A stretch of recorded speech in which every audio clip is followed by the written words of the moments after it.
Hello students, today we discuss chapter number 5 utility analysis.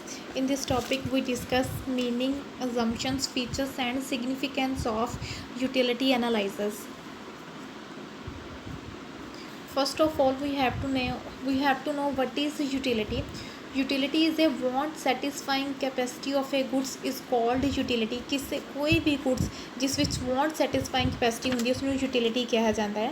ਇਸ ਦੇ ਵਿੱਚ ਇੱਕ ਹੋਰ ਸਟੱਡੀ ਕਰਾਂਗੇ ਇੱਕ ਚੀਜ਼ ਕਿ ਇੱਕ ਕੰਜ਼ਿਊਮਰ ਆ ਉਹ ਆਪਣੀ ਲਿਮਿਟਡ ਇਨਕਮ ਨੂੰ ਡਿਫਰੈਂਟ ਗੁੱਡਸ 'ਤੇ ਜਾਂ ਸਰਵਿਸਿਜ਼ 'ਤੇ ਕਿਵੇਂ ਸਪੈਂਡ ਕਰੇ ਜਿਸ ਦੇ ਨਾਲ ਉਸਨੂੰ ਮੈਕਸੀਮਮ ਸੈਟਿਸਫੈਕਸ਼ਨ ਹੋਵੇ। ਇਸ ਦੇ ਲਈ ਇਕਨੋਮਿਕਸ ਦੇ ਵਿੱਚ 3 ਤਰ੍ਹਾਂ ਦੀ ਥਿਊਰੀਜ਼ ਬਣਾਈਆਂ ਗਈਆਂ ਹੈ। कार्डिनल यूटिलिटी, ऑर्डिनल यूटिलिटी इसनूं इंडिफरेंस कर भी किया जाता है। Third one is revealed preference analysis. Today we discuss cardinal utility analysis. Cardinal utility analysis का कॉन्सैप्ट सब तो पहला ड्यूपिट, कॉसन, वॉलरस, मेंजर ते स्टैबनस ने दिता सी। 20th सेंचुरीज़ दे विच इसनूं मार्शल ते पिगू ने एलैबोरेट किया सी कार्डिनल यूटिलिटी एनालाइसिस नूं।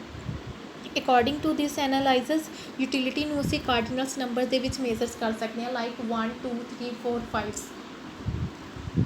कार्डिनल्स नंबर ਉਹ ਨੰਬਰਸ ਹੁੰਦੇ ਆ ਜਿਨ੍ਹਾਂ ਨੂੰ ਅਸੀਂ ਐਡ ਵੀ ਕਰ ਸਕਦੇ ਹਾਂ ਅਤੇ ਸਬਸਟ੍ਰੈਕਟ ਵੀ ਕਰ ਸਕਦੇ ਹਾਂ। ਫੋਰ ਐਗਜ਼ਾਮਪਲ ਇੱਕ ਪਰਸਨ ਆ ਉਹ ਇੱਕ ਚਾਹ ਦਾ ਕੱਪ ਲੈਂਦਾ ਉਸਨੂੰ ਉਸ ਤੋਂ 10 ਯੂਟਿਲਸ ਮਿਲਦੇ ਆ।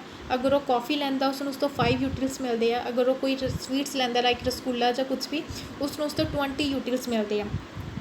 20 यूटिल्स ऑफ यूटिलिटी मिलती है। इस तरह से यूटिलिटी ਨੂੰ नंबर्स लाइक 10 5 20 नंबर्स ਦੇ ਵਿੱਚ नंबर कैलकुलेट कर सकते हैं। That is known as cardinals number. Next is meaning of utility. Utility का मतलब की है want satisfying power of a goods is called utility.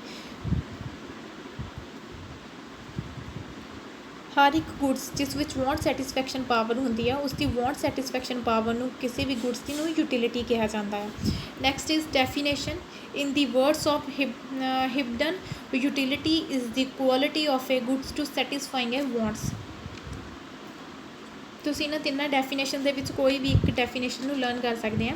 Next we discuss features of utility. Utility is subjective. Utility is subjective because it deals with the mental satisfaction of a man. Utility नूं subjective इसलिए कहा जाता है क्योंकि ये सिर्फ किसी person की मैंटल सैटिस्फैक्शन के नाल डील करती है। फॉर एग्जाम्पल एक गुड्स आ जां कोई भी चीज़ आ उसकी डिफरेंट यूटिलिटी आ फॉर डिफरेंट परसन। हर एक परसन के लिए एक गुड्स की डिफरेंट यूटिलिटी होंदी आ। फॉर एग्जाम्पल लिकर आ जां एल्कोहल आ एक परसन दो परसन आ एक ए परसन एक बी परसन आ।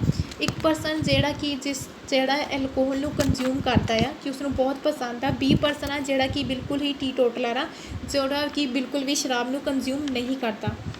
ठीक है, जोड़ा परसन एल्कोहल ਨੂੰ कंज्यूम करता उसनों तो एल्कोहल तो सैटिस्फैक्शन हैगी उसनों यूटिलिटी उस तो मिलती है। बट जोड़ा परसन एल्कोहल ਨੂੰ कंज्यूम नहीं करता उसनों उस तो कोई भी सैटिस्फैक्शन या यूटिलिटी नहीं मिलती। फॉर एग्जाम्पल एक होर एग्जाम्पल लैंदे आ एक परसन आ जिसनों कॉफ़ी बहुत ज़्यादा पसंद है। एक परसन आ जिसनों कॉफ़ी बिल्कुल भी नहीं पसंद। जिस परसन को कॉफ़ी पसंद आ उसनों तो उस तो यूटिलिटी मिलती है। बट जोड़ा परसन को कॉफ़ी नहीं पसंद उसनों कॉफ़ी तो कोई भी यूटिलिटी नहीं उसनों उस तो कोई भी यूटिलिटी नहीं मिलती। इस तरह यूटिलिटी की आ सबजैक्टिव आ। इस हर एक थिंग की जी यूटिलिटी आ डिफरेंट परसन के अकॉर्डिंग वेरीज करती है। Next is utility is relative. Utility is relative means कि किसी भी कॉमोडिटी की जी यूटिलिटी है हमेशा ही सेम नहीं रही।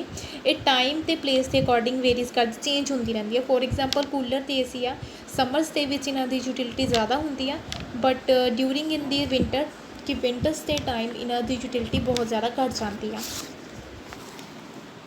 Next utility is not essentially useful.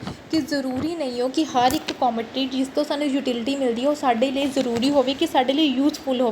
For example cigarette ते लिकर तो जी सानू यूटिलिटी मिलती है और मॉरल पॉइंट ऑफ व्यू तो साडे लिए यूजफुल मतलब कि साडी हैल्थ पॉइंट ऑफ व्यू तो साडे लिए सही नहीं होंदी ठीक नहीं होंदी। इसलिए ज़रूरी नहीं कि जी यूटिलिटी है हमेशा ही साडे लिए यूजफुल हो। Next is utility is independent of morality. Utility has nothing to do with morality. That means कि utility moral point of view तो ज़रूरी नहीं कि यूटिलिटी थोड़ा ਤੁਹਾਡੇ ਲਈ ਸਹੀ ਹੋਵੇ। ਸੇਮ ਥਰਡ ਪੁਆਇੰਟ ਦੀ ਤਰ੍ਹਾਂ ਕਿ ਲਾਈਕ ਯੂਟਿਲਿਟੀ ਲਿਕਰ ਆ ਐਂਡ ਸਿਗਰਟ ਆ, ਮੋਰਲ ਪੁਆਇੰਟ ਆਫ ਵਿਊ ਤੋਂ ਤੁਸੀਂ ਇਸ ਦੀ ਕੰਜ਼ਿਊਮ ਕਰਨਾ ਤੁਹਾਡੇ ਲਈ ਸਹੀ ਨਹੀਂ ਹੈਗਾ, ਬਟ ਜਿਹੜੇ ਪਰਸਨ ਇਸ ਨੂੰ ਕੰਜ਼ਿਊਮ ਕਰਦੇ ਆ ਉਹਨਾਂ ਲਈ ਉਸ ਤੋਂ ਬਹੁਤ ਯੂਟਿਲਿਟੀ ਮਿਲਦੀ ਆ, but moral point of view ਤੋਂ ਇਹਨਾਂ ਨੂੰ ਕੰਜ਼ਿਊਮ ਕਰਨਾ ਸਹੀ ਨਹੀਂ ਹੈਗਾ। Next is utility is different from satisfaction. Utility ਅਤੇ ਸੈਟਿਸਫੈਕਸ਼ਨ ਦੇ ਵਿੱਚ ਡਿਫਰੈਂਸ ਹੁੰਦਾ। ਯੂਟਿਲਿਟੀ ਕੀ ਹੁੰਦੀ ਹੈ? Utility is the quality of a good that satisfy our wants. Utility ਇੱਕ ਗੁੱਡਸ ਦੀ ਕੁਆਲਿਟੀ ਹੁੰਦੀ ਆ ਜਿਹੜੀ ਕਿ ਸਾਡੀ ਵਾਂਟਸ ਨੂੰ ਸੈਟਿਸਫਾਈਡ ਹੁੰਦੀ ਆ, ਬਟ ਸੈਟਿਸਫੈਕਸ਼ਨ ਕੀ ਹੁੰਦੀ ਆ? One get satisfaction after one wants fulfil. ਜਦੋਂ ਕਿਸੇ ਵਿਅਕਤੀ ਦੀ ਵਾਂਟਸ ਫੁਲਫਿਲ ਹੋ ਜਾਂਦੀ ਆ, ਮਤਲਬ ਕਿ ਪੂਰੀ ਹੋ ਜਾਂਦੀ, ਉਸ ਤੋਂ ਜਿਹੜੀ ਉਹਨੂੰ ਸੈਟਿਸਫੈਕਸ਼ਨ ਮਿਲਦੀ ਹੈ ਉਸਨੂੰ ਕੀ ਕਿਹਾ ਜਾਂਦਾ? ਸੈਟਿਸਫੈਕਸ਼ਨ। ਇਸ ਤਰ੍ਹਾਂ ਯੂਟਿਲਿਟੀ ਕੀ ਆ? ਕੌਜ਼, ਅਤੇ ਸੈਟਿਸਫੈਕਸ਼ਨ ਉਸਦਾ ਅਫੈਕਟ ਆ। Next we discuss assumptions of utility. Rational consumer ਉਸ ਵਿਅਕਤੀ ਨੂੰ ਕਿਹਾ ਜਾਂਦਾ ਹੈ ਕਿ ਜਿਸ ਵਿਅਕਤੀ ਨੂੰ ਪਤਾ ਹੈ ਕਿ ਮੈਂ ਆਪਣੀ ਲਿਮਿਟਡ ਇਨਕਮ ਨੂੰ ਡਿਫਰੈਂਟ ਗੁੱਡਸ 'ਤੇ ਕਿਸ ਤਰ੍ਹਾਂ ਸਪੈਂਡ ਕਰਾਂ ਕਿ ਜਿਸ ਦੇ ਨਾਲ ਕਿ ਮੈਨੂੰ ਮੈਕਸਿਮਮ ਸੈਟਿਸਫੈਕਸ਼ਨ ਮਿਲੇ। Cardinal utility according to this assumption, ਕਿਸੇ ਯੂਟਿਲਿਟੀ ਨੂੰ ਕਿਸੇ ਵੀ ਗੁੱਡਸ ਤੋਂ ਜਿਹੜੀ ਯੂਟਿਲਿਟੀ ਮਿਲਦੀ ਆ ਉਸਨੂੰ ਕਾਰਡੀਨਲਸ ਨੰਬਰ ਦੇ ਵਿੱਚ ਮੇਜ਼ਰਸ ਕਰ ਸਕਦੇ ਹਾਂ। Next is independent utility. Independent utility means ਕਿ ਇਸ ਅਜ਼ੰਪਸ਼ਨਸ ਦੇ ਅਕੋਰਡਿੰਗ ਕਿ ਇੱਕ ਗੁੱਡਸ ਤੋਂ ਜਿਹੜੀ ਯੂਟਿਲਿਟੀ ਮਿਲਦੀ ਆ ਦੂਸਰੇ ਗੁੱਡਸ ਤੋਂ ਮਿਲਣ ਵਾਲੀ ਯੂਟਿਲਿਟੀ ਤੋਂ ਇੰਡੀਪੈਂਡੈਂਟ ਹੁੰਦੀ ਆ। ਦੈਟ ਮੀਨਸ ਕਿ ਟੂ ਡਿਫਰੈਂਟ ਗੁੱਡਸ ਤੋਂ ਮਿਲਣ ਵਾਲੀ ਯੂਟਿਲਿਟੀ ਇੱਕ ਦੂਸਰੇ ਤੋਂ ਇੰਡੀਪੈਂਡੈਂਟ ਹੁੰਦੀ ਆ। ਅਗਰ ਅਸੀਂ ਐਪਲ ਦੀ ਫਸਟ ਯੂਨਿਟ ਨੂੰ ਕੰਜ਼ਿਊਮ ਕਰਦੇ ਹਾਂ, ਸੈਕਿੰਡ ਨੂੰ ਕਰਦੇ ਹਾਂ, 3 ਨੂੰ ਕੰਜ਼ਿਊਮ ਕਰਦੇ ਹਾਂ, ਉਹਨਾਂ ਦੀ ਯੂਟਿਲਿਟੀ ਇੱਕ ਦੂਸਰੇ 'ਤੇ ਡਿਪੈਂਡੈਂਟ ਕਰਦੀ ਆ। ਬਟ ਅਗਰ ਅਸੀਂ ਇੱਕ ਐਪਲ ਨੂੰ ਕੰਜ਼ਿਊਮ ਕਰਦੇ ਹਾਂ ਅਤੇ ਇੱਕ ਔਰੰਜ ਨੂੰ ਕੰਜ਼ਿਊਮ ਕਰਦੇ ਹਾਂ, ਦੋਨਾਂ ਦੀ ਯੂਟਿਲਿਟੀ ਇੱਕ ਦੂਸਰੇ ਤੋਂ ਇੰਡੀਪੈਂਡੈਂਟ ਹੁੰਦੀ ਆ। Next is marginal utility of money is constant. According to this assumption ਕਿ ਮਨੀ ਦੀ ਮਾਰਜਨਲ ਯੂਟਿਲਿਟੀ ਜਿਹੜੀ ਆ ਉਹ ਕੌਨਸਟੈਂਟ ਰਹਿੰਦੀ ਆ, ਕਿ ਲਾਈਕ ਜਦੋਂ ਅਸੀਂ ਗੁੱਡਸ ਨੂੰ ਕੰਜ਼ਿਊਮ ਕਰਦੇ ਜਾਂਦੇ ਹਾਂ, ਐਡੀਸ਼ਨਲ ਯੂਨਿਟਸ ਨੂੰ ਜਦੋਂ ਕੰਜ਼ਿਊਮ ਕਰਦੇ ਉਹਦੇ ਨਾਲ ਕੀ ਹੁੰਦੀ ਹੈ ਕਿ ਮਾਰਜਨਲ ਯੂਟਿਲਿਟੀ ਘਟਦੀ ਰਹਿੰਦੀ ਆ। ਬਟ ਅਕੋਰਡਿੰਗ ਟੂ ਦਿਸ ਅਜ਼ੰਪਸ਼ਨਸ ਕਿ ਜਿਹੜੀ ਮਨੀ ਦੀ ਮਾਰਜਨਲ ਯੂਟਿਲਿਟੀ ਆ ਉਹ ਕੋਮੋਡਿਟੀ ਦੀ ਤਰ੍ਹਾਂ ਡਿਕਰੀਜ਼ ਨਹੀਂ ਕਰਦੀ, ਉਹ ਕੌਨਸਟੈਂਟ ਰਹਿੰਦੀ ਆ। Divisibility according to this assumption goods are divisible, ਕਿ ਗੁੱਡਸ ਨੂੰ ਡਿਵਿਜ਼ੀਬਲ ਹੈਗੀਆਂ goods. Next is diminishing marginal utility. Diminishing marginal utility ਕੀ ਹੁੰਦੀ ਹੈ ਕਿ ਇੱਕ ਪਰਸਨ ਆ ਕਿ ਜਿਵੇਂ ਗੁੱਡਸ ਨੂੰ ਇਨਕਰੀਜ਼ ਕਰਦਾ ਜਾਂਦਾ ਆ, ਫੋਰ ਐਗਜ਼ਾਮਪਲ ਫਸਟ ਐਪਲ ਨੂੰ ਕੰਜ਼ਿਊਮ ਕਰਦਾ ਉਸ ਤੋਂ 10 ਮਿਲਦੀ ਯੂਟਿਲਿਟੀ, ਸੈਕਿੰਡ ਐਪਲ ਨੂੰ ਕੰਜ਼ਿਊਮ ਕਰਦਾ ਆ ਫੋਰ ਐਗਜ਼ਾਮਪਲ ਕਿ ਇੱਕ ਪਰਸਨ ਆ ਫਸਟ ਐਪਲ ਨੂੰ ਕੰਜ਼ਿਊਮ ਕਰਦਾ ਉਸਨੂੰ ਉਸ ਤੋਂ 10 ਯੂਟਿਲਿਟੀ ਮਿਲਦੀ ਆ। ਅਗਰ ਉਹ ਸੈਕਿੰਡ ਨੂੰ ਕਰਦਾ ਉਸ ਤੋਂ 8 ਮਿਲਦੀ ਆ। ਅਗਰ ਉਹ ਥਰਡ ਨੂੰ ਕੰਜ਼ਿਊਮ ਕਰਦਾ ਥਰਡ ਯੂਨਿਟ ਨੂੰ ਉਸ ਤੋਂ 6 ਮਿਲਦੀ ਆ। ਇਸ ਤਰ੍ਹਾਂ ਇੱਕ ਪਰਸਨ ਆ ਜਿਵੇਂ ਕਿਸੇ ਗੁੱਡਸ ਦੀ ਕੁਆਂਟਿਟੀ ਨੂੰ ਇਨਕਰੀਜ਼ ਕਰਦਾ ਜਾਂਦਾ, ਕੰਜ਼ਿਊਮ ਕਰਦਾ ਜਾਂਦਾ, ਉਸ ਤੋਂ ਮਿਲਣ ਵਾਲੀ ਜਿਹੜੀ ਮਾਰਜਨਲ ਯੂਟਿਲਿਟੀ ਆ ਡਿਕਲਾਈਨ ਕਰਦੀ ਜਾਂਦੀ ਆ, ਉਸਨੂੰ ਕਿਹਾ ਜਾਂਦਾ ਹੈ diminishing marginal utility. Next is total utility depends on quantities of individual commodities. Total utility ਕਿਸ 'ਤੇ ਡਿਪੈਂਡ ਕਰਦੀ ਕਿ ਇੱਕ ਪਰਸਨ ਕਿਸੇ ਯੂਨਿਟਸ ਦੀਆਂ ਜਿੰਨੀਆਂ ਕੁਆਂਟਿਟੀ ਨੂੰ ਕੰਜ਼ਿਊਮ ਕਰਦੀ ਉਸ ਤੋਂ ਮਿਲਣ ਵਾਲੀ ਟੋਟਲ ਮਾਰਜਨਲ ਯੂਟਿਲਿਟੀ ਨੂੰ ਜਦੋਂ ਕੈਲਕੂਲੇਟ ਕੀਤਾ ਜਾਂਦਾ ਉਸਨੂੰ ਕੀ ਕਿਹਾ ਜਾਂਦਾ ਹੈ? Total utility. Next is concept of utility. There are 3 concepts of utility: initial utility and total utility and marginal utility. Initial utility ਕੀ ਹੁੰਦੀ ਹੈ ਕਿ ਇੱਕ ਪਰਸਨ ਆ ਜਦੋਂ ਕਿਸੇ ਕੋਮੋਡਿਟੀ ਦੀ ਫਸਟ ਯੂਨਿਟ ਨੂੰ ਕੰਜ਼ਿਊਮ ਕਰਦਾ, ਫੋਰ ਐਗਜ਼ਾਮਪਲ ਉਹ ਫਸਟ ਐਪਲ ਨੂੰ ਕੰਜ਼ਿਊਮ ਕਰਦਾ, ਉਸ ਤੋਂ ਜਿਹੜੀ ਉਹਨੂੰ ਯੂਟਿਲਿਟੀ ਮਿਲਦੀ ਹੈ ਉਸਨੂੰ ਕੀ ਕਿਹਾ ਜਾਂਦਾ ਆ? ਇਨੀਸ਼ੀਅਲ ਯੂਟਿਲਿਟੀ ਕਿਹਾ ਜਾਂਦਾ ਹੈ। And one more thing, initial utility is always positive. ਇਹ ਹਮੇਸ਼ਾ ਪੋਜ਼ੀਟਿਵ ਰਹਿੰਦੀ ਹੈ, ਕਦੇ ਵੀ 0 'ਤੇ ਨੈਗੇਟਿਵ ਨਹੀਂ ਹੁੰਦੀ। Next is total utility. What is total utility? Total utility refers to the entire amount of satisfaction obtained from consuming various quantities of a commodity. That means ਕਿ ਇੱਕ commodity ਦੀ ਜਿੰਨੀਆਂ ਅਸੀਂ various quantities ਨੂੰ consume ਕਰਦੇ ਹਾਂ ਉਹਨਾਂ ਸਾਰਿਆਂ ਤੋਂ ਜਿੰਨੀ ਸਾਨੂੰ ਸੈਟਿਸਫੈਕਸ਼ਨ ਜਾਂ ਯੂਟਿਲਿਟੀ ਮਿਲਦੀ ਆ ਉਹਨਾਂ ਸਾਰਿਆਂ ਨੂੰ ਜਦੋਂ ਅਸੀਂ ਕਾਊਂਟ ਕਰਦੇ ਹਾਂ ਉਹਨਾਂ ਨੂੰ ਕੀ ਕਿਹਾ ਜਾਂਦਾ? Total utility.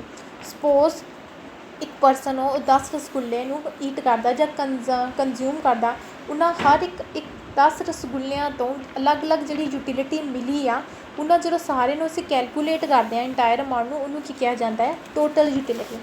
Next is marginal utility. Marginal utility the concept ਸਭ ਤੋਂ ਪਹਿਲਾਂ ਇਕੋਨੋਮਿਸਟ ਜੈਵਨਸ ਨੇ ਦਿੱਤਾ ਸੀ। ਇਸ ਨੂੰ ਐਡੀਸ਼ਨਲ ਯੂਟਿਲਿਟੀ ਵੀ ਕਿਹਾ ਜਾਂਦਾ ਹੈ। ਮਾਰਜਨਲ ਯੂਟਿਲਿਟੀ ਹੁੰਦੀ ਆ change in the total utility by the consumption of an additional unit of a commodity is called marginal utility. ਕਿਸੇ ਕੋਮੋਡਿਟੀ ਦੀ ਜਦੋਂ ਅਸੀਂ ਇੱਕ ਹੋਰ ਜ਼ਿਆਦਾ ਯੂਨਿਟ ਨੂੰ ਕੰਜ਼ਿਊਮ ਕਰਦੇ ਹਾਂ ਤਾਂ ਉਸ ਦੇ ਨਾਲ ਟੋਟਲ ਯੂਟਿਲਿਟੀ ਦੇ ਵਿੱਚ ਕੀ ਚੇਂਜ ਆਉਂਦਾ ਆ, ਉਸ ਨੂੰ ਕੀ ਕਿਹਾ ਜਾਂਦਾ ਆ, ਮਾਰਜਨਲ ਯੂਟਿਲਿਟੀ। ਫੋਰ ਐਗਜ਼ਾਮਪਲ, ਇੱਕ ਪਰਸਨ ਆ ਕਿਸੇ ਫਸਟ ਯੂਨਿਟ ਨੂੰ ਕੰਜ਼ਿਊਮ ਕਰਦਾ ਹੈ, ਐਪਲ ਹੋ ਗਿਆ ਜਾਂ ਬ੍ਰੈਡ ਹੋ ਗਿਆ, ਉਸ ਤੋਂ 15 ਯੂਨਿਟ ਯੂਟਿਲਿਟੀ ਮਿਲਦੀ ਹੈ, ਦੈਟ ਇਜ਼ ਟੋਟਲ ਯੂਟਿਲਿਟੀ 15 ਮਿਲਦੀ ਆ। ਅਗਰ ਉਹ ਸੈਕਿੰਡ ਯੂਨਿਟ ਨੂੰ ਕੰਜ਼ਿਊਮ ਕਰਦਾ ਹੈ ਤਾਂ ਉਸਦੀ ਟੋਟਲ ਯੂਟਿਲਿਟੀ ਕਿੰਨੀ ਹੋ ਜਾਂਦੀ ਆ, 25। ਦੈਟ ਮੀਨਸ ਕਿ ਇੱਕ ਐਡੀਸ਼ਨਲ ਯੂਨਿਟ ਕੰਜ਼ਿਊਮ ਕਰਨ ਦੇ ਨਾਲ ਉਸਦੀ ਟੋਟਲ ਯੂਟਿਲਿਟੀ ਵਿੱਚ ਕਿੰਨਾ ਡਿਫਰੈਂਸ ਆਇਆ, ਉਸ ਨੂੰ ਕੀ ਕਿਹਾ ਜਾਂਦਾ, ਮਾਰਜਨਲ ਯੂਟਿਲਿਟੀ। ਟੋਟਲ ਯੂਟਿਲਿਟੀ ਵਿੱਚ ਕਿੰਨਾ ਡਿਫਰੈਂਸ ਆਇਆ, that is 25 - 50 is equal to 10।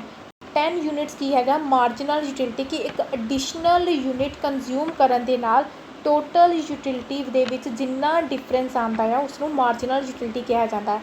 That means ਕਿ ਸੈਕਿੰਡ ਯੂਨਿਟ ਤੋਂ ਮਿਲਣ ਵਾਲੀ ਜਿਹੜੀ ਮਾਰਜਨਲ ਯੂਟਿਲਿਟੀ ਹੈ ਉਹ ਕੀ 10 ਹੈ, 10 ਯੂਨਿਟਸ ਹੈ। Next is marginal utility can be positive, negative and zero.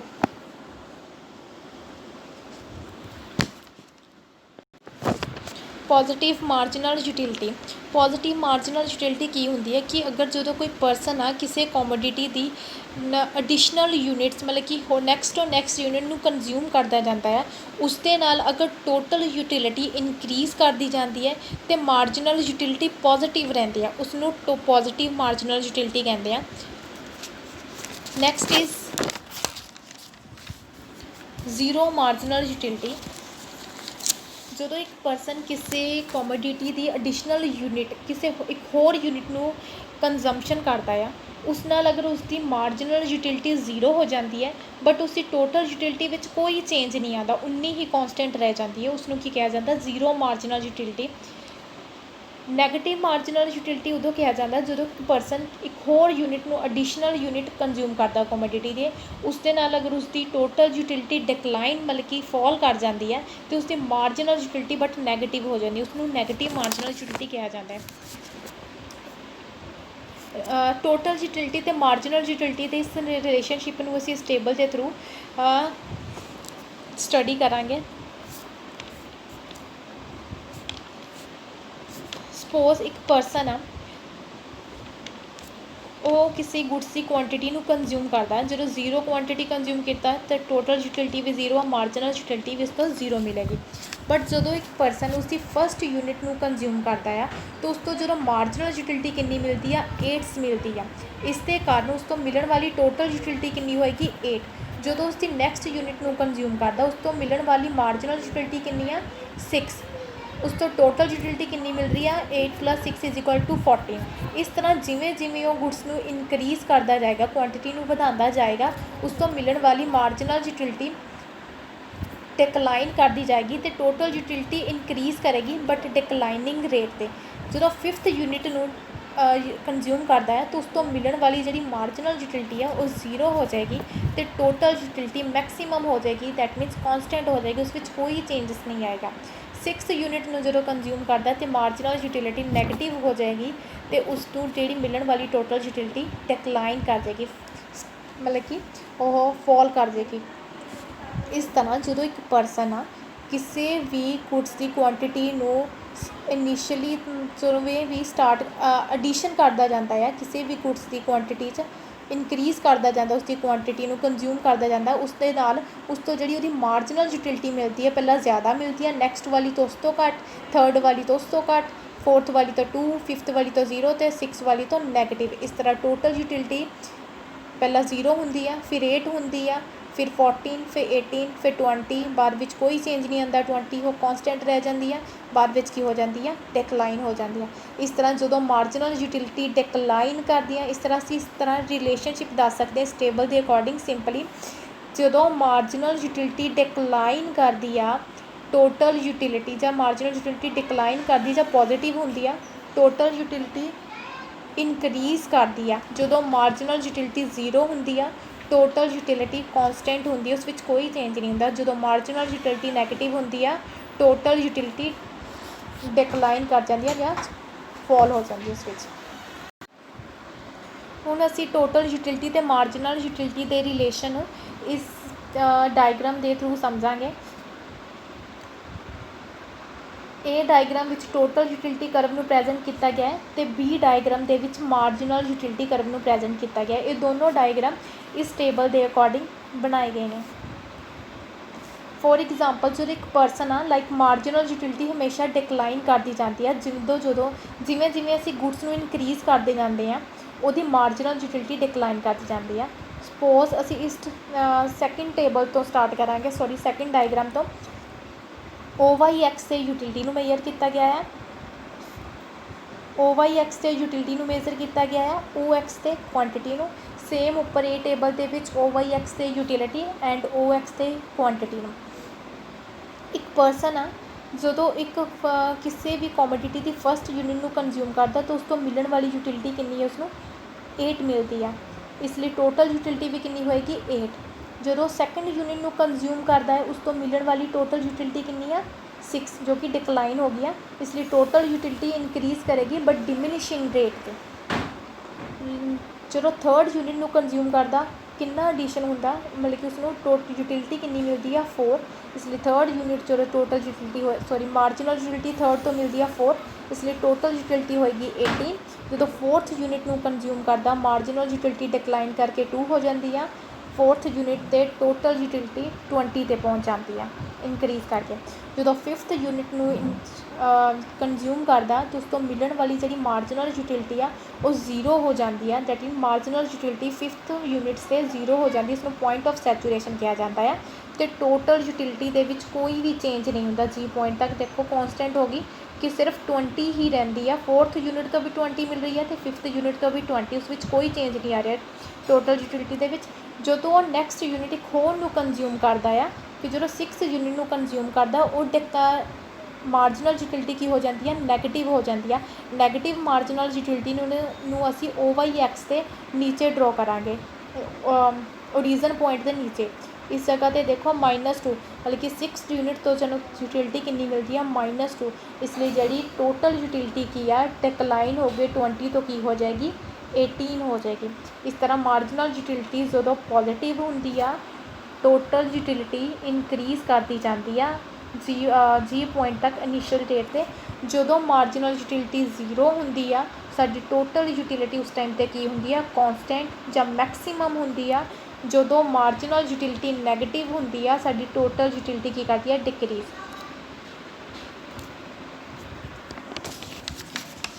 Next we discuss significance of the difference between total utility and marginal utility. Total utility ਤੇ marginal utility ਦੇ ਵਿੱਚ difference ਕੀ ਹੁੰਦਾ ਹੈ। ਇਸ ਦੇ ਲਈ 2 points ਦਿੱਤੇ ਗਏ ਨੇ। First one is paradox of value, consumer surplus. Paradox of value,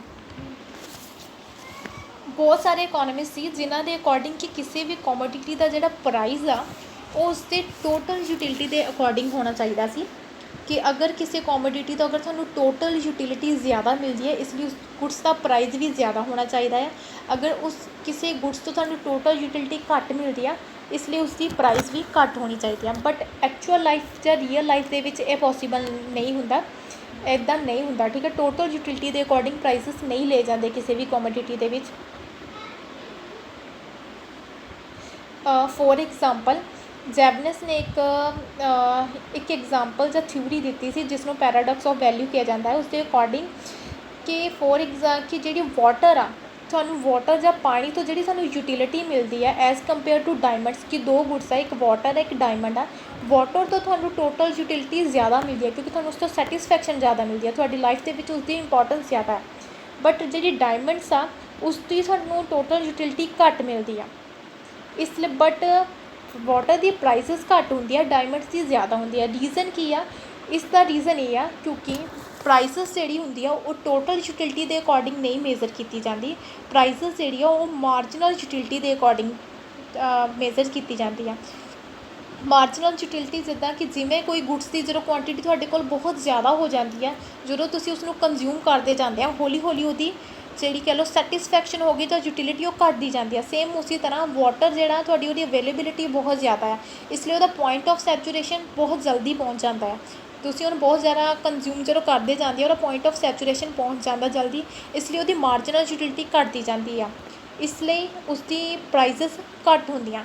but ਜਿਹੜੇ ਡਾਇਮੰਡਸ ਆ ਉਹਨਾਂ ਦੀ ਜਿਹੜੀ ਅਵੇਲੇਬਿਲਿਟੀ ਆ ਉਹ ਘੱਟ ਹੁੰਦੀ ਹੈ, ਇਸ ਲਈ ਪੁਆਇੰਟ ਆਫ ਸੈਚੂਰੇਸ਼ਨ ਤੱਕ ਪਹੁੰਚਣਾ ਬਹੁਤ ਮੁਸ਼ਕਿਲ ਹੁੰਦਾ ਹੈ, ਇਸ ਲਈ ਉਹਨਾਂ ਦੀ ਪ੍ਰਾਈਸਿਸ ਜ਼ਿਆਦਾ ਹੁੰਦੀ ਹੈ। ਇਸ ਲਈ ਪੈਰਾਡੌਕਸ ਆਫ ਵੈਲਿਊ ਜਿਹੜੇ ਵਾਟਰ ਅਤੇ ਡਾਇਮੰਡ ਦੇ ਵਿੱਚ ਕੰਪੇਅਰ ਕੀਤਾ ਜਾਂਦਾ ਹੈ, ਉਹਨੂੰ ਕਿ ਪੈਰਾਡੌਕਸ ਆਫ ਵੈਲਿਊ ਦੀ ਥਿਊਰੀ ਜੈਵਨਸ ਦਿੱਤੀ ਸੀ, ਉਸਦੇ ਅਕੋਰਡਿੰਗ ਕਿ ਜਿਹੜੀ ਪ੍ਰਾਈਸ ਆ ਗੁੱਡ ਸੀ ਉਹ ਟੋਟਲ ਯੂਟਿਲਿਟੀ ਦੇ ਅਕੋਰਡਿੰਗ ਨਹੀਂ, ਮਾਰਜਨਲ ਯੂਟਿਲਿਟੀ ਦੇ ਅਕੋਰਡਿੰਗ ਫਿਕਸ ਕੀਤੀ ਜਾਂਦੀ ਹੈ।